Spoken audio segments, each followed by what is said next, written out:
Bismillah, assalatu wassalamu ala rasulillah. Asyhadu an la ilaha illallah wahdahu la syarikalah. Wa asyhadu anna Muhammadan abduhu wa rasuluhu la nabiyya wa la rasula ba'da. Rabbana ma khalaqta hadza batila. Subhanaka faqina adzaban nar. Shadaqallahul azim. Sesungguhnya kekuatan terbesar yang ada dalam jiwa kita adalah bagian keinsafan untuk senantiasa bertafakur, menyaksikan penciptaan Allah, keagungan dan kebesaran kemahakuasaan Allah Subhanahu wa taala.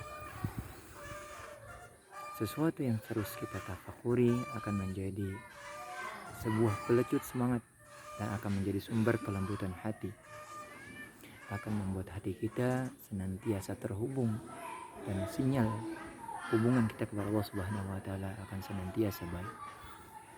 Sungguhnya manusia itu akan bergantung dari apa yang dia pikirkan, karena sikap, tingkah, pola manusia, karakter manusia sesuai dengan apa yang senantiasa diperbuatnya.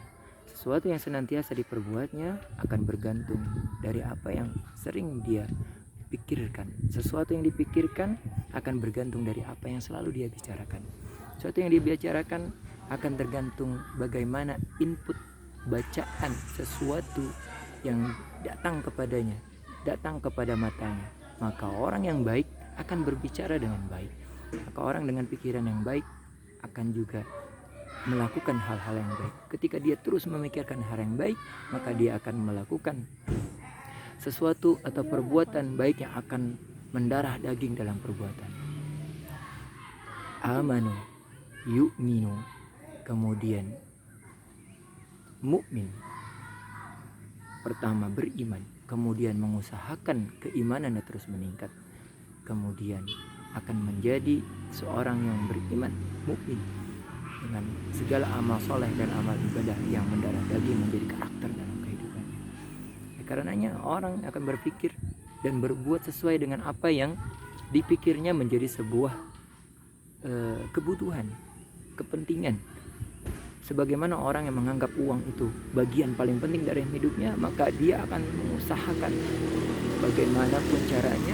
Bahkan tidak jarang orang yang menabrak-nabrak aturan-aturan Allah, orang yang melakukan sesuatu dan menghalalkan segala cara untuk apa yang disukai, dibutuhkan.